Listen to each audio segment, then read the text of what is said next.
l'aventure la plus excitante de votre vie. Cyclope et Centaure vous attendent. Les anges seront vos guides vers le monde des miracles. Prenez la force. Devenez un guerrier de la lumière. Sauvez la planète.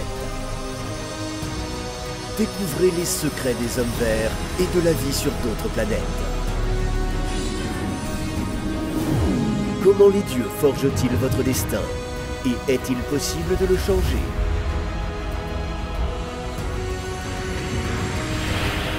Tous les mystères de l'humanité, de la vie et de la mort, des anges et des esprits, dans le chef-d'œuvre d'animation, La vie au-delà de la vie.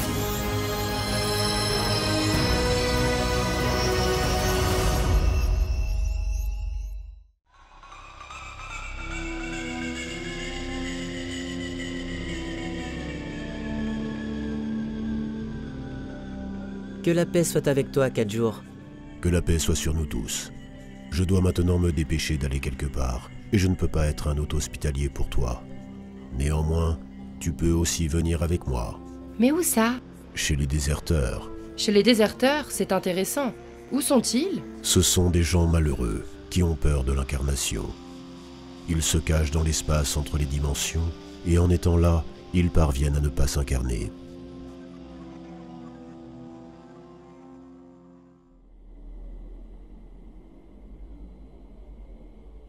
En arrivant là-bas, les amis ont vu des formes de nuages. Cela ne ressemblait pas à des humains. Qu'est-ce qui vous est arrivé? Nos corps minces se désintègrent, en nous faisant ressembler à ça. L'un d'eux a répondu, il s'appelle Tess. Pourquoi ne voulez-vous pas vous incarner? Là-bas sur Terre, nous avons un destin peu enviable devant nous. Je serai un infirme, dont on se moquera et on rira. Et je ne pourrai même pas me défendre. Et moi, je vais naître en Afrique. Dit Ibiza. Là où il y aura un conflit militaire continu.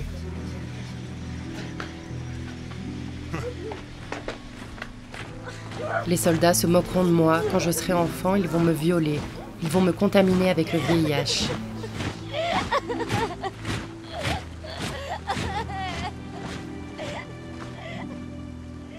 Et ensuite, mon mari prendra le relais en continuant leur violence. Et surtout, nous ne trouverons aucun moyen de sortir de cette situation. Il n'y aura pas de maître spirituel à proximité pour nous conseiller sur la façon de nous échapper. Il n'y aura que des prêtres dégénérés et des charlatans qui ne pourront pas nous aider. Je vais mourir au bout de longues et douloureuses années. Mais c'est la volonté de Dieu. Et il voit que vous avez besoin de ces leçons pour obtenir l'expérience nécessaire. Je ne crois pas que Dieu soit en charge de tout ce qui se passe là-bas. Il y a tellement de mal insensé et de mensonges sur Terre, avec si peu d'occasions d'apprendre et de trouver une issue. Le diable règne là-bas, et vous pouvez le voir tout de suite quand vous regardez comment les gens vivent bêtement, et sans objectif, à cause de la peur de la mort et de l'idée du devoir. Vous avez tort. La souffrance rend une personne plus mature, raisonnable. Elle suscite un regard sobre et détaché, et non bête et superficiel, ce qui arrive lorsque l'on ne fait que des choses agréables. C'est une vraie école. On ne dit pas pour rien, pour un battu il en donne 2 invaincus. Car à travers ces tourments, une personne devient plus intelligente. Elle devient moins égoïste, cesse d'être fière, de se vanter, d'être dans la complaisance. Elle commence à comprendre les autres qui souffrent. La compassion s'éveille, c'est l'empathie, parce que ceux qui sont bien nourris ne peuvent pas comprendre ceux qui ont faim. Et moins il y a d'ego et d'attachement, moins il y a de parasitisme. Alors plus l'homme se rapproche de Dieu pour se dissoudre complètement dans le divin. Les anges ne peuvent pas s'incarner, mais ils peuvent chercher à aider les gens. Non, je ne crois toujours pas que cette souffrance soit nécessaire là-bas. Dieu nous a quittés. Combien de gens prient mais il ne répond pas à leurs prières, au moins à la plupart d'entre eux. Il nous a laissés là, aux démons, et je n'accepte pas de vivre comme ça. Ce n'est pas parce que les gens prient, fait que 2 x 2 fassent 5 ou 7, mais cela bien sûr est impossible. Dieu ne répond pas. Et s'il priait « Seigneur, aide-moi à changer pour que je puisse devenir heureux, joyeux, pour que je sois dans la bonté, quoi qu'il arrive. » Alors Dieu répondrait. Et aussi, si une personne priait pour les autres, en disant « Aide-les à comprendre pour qu'ils ne cherchent rien d'autre, aucune consolation, mais le développement, afin que, sans aucune raison extérieure, ils soient remplis d'amour, de félicité et d'inspiration. » Dieu aiderait alors cette personne encore plus rapidement car il veut de l'intelligence et de la joie non seulement pour lui-même, mais aussi pour les autres. Et si une personne devient plus sage, sort de sa négativité, alors sa vie change. Parce qu'il arrive souvent qu'une personne se tienne près du feu et se lamente en même temps « Pourquoi est-ce que je me suis brûlé? Pourquoi j'ai mal ?» alors qu'en même temps, elle ne veut pas abandonner la cause de sa souffrance. Comment Dieu peut-il l'aider? Alors il souffle sur le feu de sorte qu'il brûle encore plus en rendant la sensation insupportable.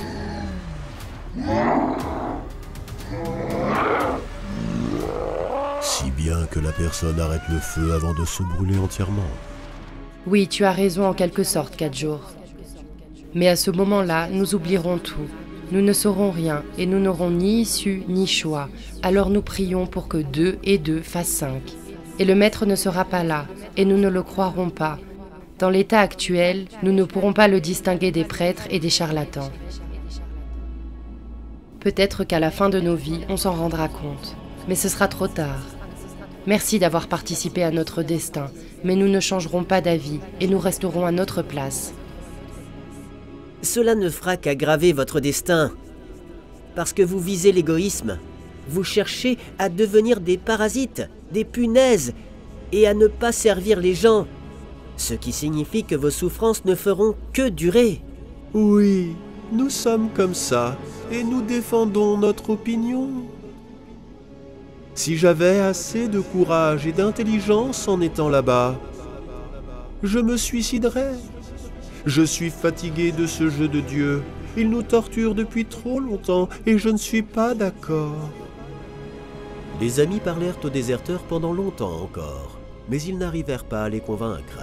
Ils sont alors repartis dans leur monde. De la même façon qu'un yojana semble long pour quelqu'un qui est perdu. Samsara est long à atteindre pour quelqu'un d'idiot. Tout le monde ne comprend pas les mots. La plupart sont enseignés par la vie elle-même. C'est pourquoi la terre a été créée avec ses souffrances. Seule l'expérience peut faire apprendre ces personnes. C'est pourquoi il y a si peu de maîtres et qu'ils ont si peu d'élèves qui comprennent quand on leur explique avec des mots. Oui, malheureusement, tout le monde n'est pas prêt à apprendre la vérité.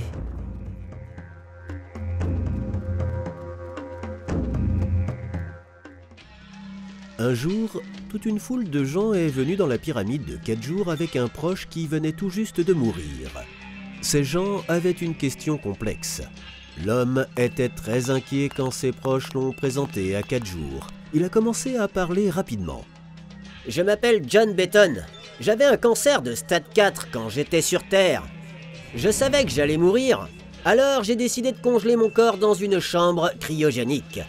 J'espérais que lorsque la science avancerait, je pourrais être décongelé, réanimé et guéri du cancer, et que je vivrais de nouveau dans le monde du futur.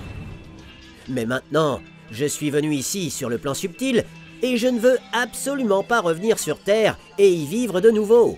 Je ne veux pas être réanimé. Je ne sais pas ce qui m'arrivera si mon corps prend vie. Vais-je revenir sur Terre ou pas? Je ne savais pas à quel point c'était bien ici. Après tout, mes proches et le reste de la famille nous rejoindront bientôt. » Yann a examiné la situation avec intérêt et était curieux de connaître la vérité. C'est une question difficile. Si votre corps prend vie, vous n'y retournerez pas. Pour rendre l'âme au corps, vous avez besoin de l'influence d'un puissant magicien ou chaman, ou du désir de la personne même d'y retourner. Si un tel sorcier ne lance pas de magie, vous ne reviendrez pas, et si d'ici là vous vous incarnez, la seule façon de vous ramener est de tuer votre nouveau corps. J'ai connu des tas de réanimations, mais dans la plupart d'entre eux, les sorciers ont incarné le corps avec des esprits inférieurs, parce que c'est plus facile. Et bien sûr, ce n'était plus le même homme, c'était juste l'esprit agissant dans son corps. Ils sont appelés ghouls. Ils peuvent attaquer les gens comme des animaux, essayer de les tuer et de les manger, car l'esprit maléfique a généralement des habitudes animales ou démoniaques. Et il est habitué à se nourrir de l'énergie des gens.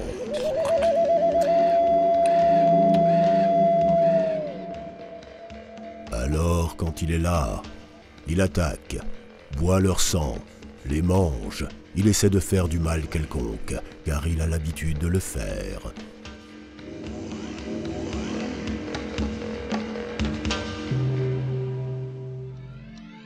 Le dessin animé est basé sur le livre « La vie au-delà de la vie ». Lisez « La vie au-delà de la vie » sur le site amazon1.org/books. Recevez d'autres pratiques intéressantes, des connaissances spirituelles et des cadeaux sur les sites web de nos partenaires. Vous trouverez les détails dans la description.